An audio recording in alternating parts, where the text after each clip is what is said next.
पिछले एपिसोड में हमने देखा रेखा के दादा हरिओम की डेथ हो जाती है। वहां दादा का बेटा घनश्याम उसे एक रहस्यमयी लिफाफा देकर कहता है कि इसमें उसके ख्वाब का जिक्र है। सुनकर रेखा चौंक जाती है। घर पहुंचकर माया उसे एक अजीब आदमी के बारे में बताती है जो उसे एक पिंजरे में बंद उल्लू दे गया था।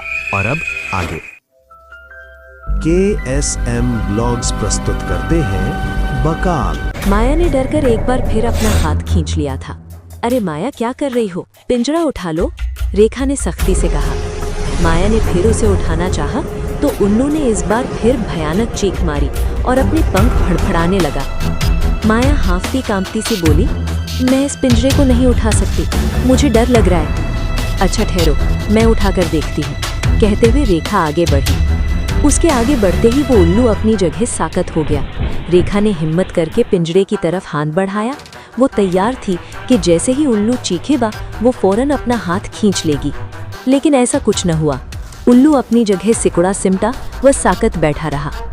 रेखा ने दिल कड़ा करके पिंजरा उठा लिया। उल्लू न फड़फड़ाया, न झपटा और न ही उसने खौफनाक आवाज निकाली। लो माया, अब तुम नीचे ले जाओ इसे, कहते हुए रेखा ने पिंजरा माया के हाथ में दे दिया। पिंजरे का माया के हाथ में आना था कि उल्लू फौरन फड़फड़ा उठा।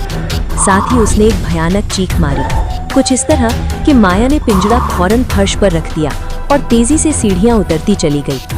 वो शायद बुरी तरह डर गई थी। माया के जाने के बाद रेखा ने पिंजरे पर एक नजर डाली। खौफनाक उल्लू खामोशी से बैठ रेखा को अपनी बड़ी बड़ी जड़ आंखों से देख रहा था।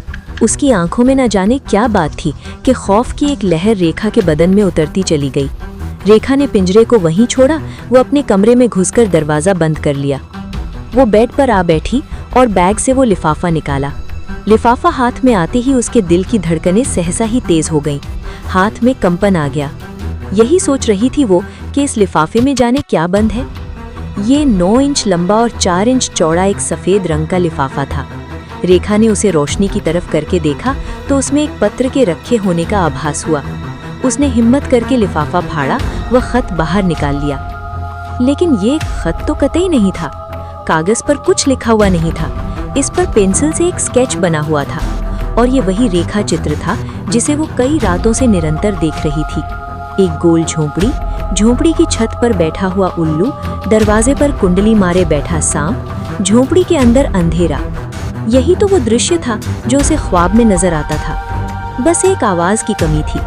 फिर एकाएक ही उसके दिमाग में वो आवाज भी गूंजने लगी, डरो मत, अंदर आ जाओ।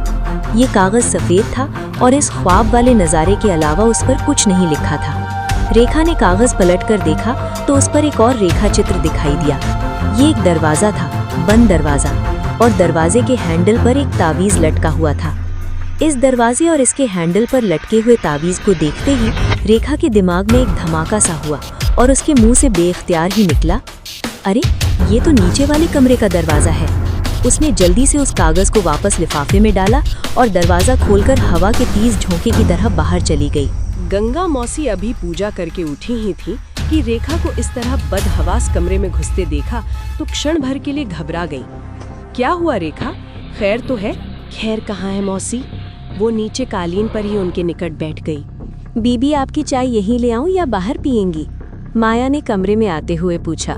माया देखो, वो पिंजरा सीढ़ियों के करीब रखा है, तुम उसे उठाकर बाहर दीवार के साथ रखाओ। कहते हैं उल्लू बड़ा मनहूस होता है, जहाँ बैठता है वहाँ दुर्भाग्य फैल जाता है। उल्लू? गंगा मौसी एकदम चौंकी। कहाँ है उल्लू? हाय बीबी, मुझे डर लगता है, वो उल्लू पिंजरा उठाते ही मुझ पर झपटता है।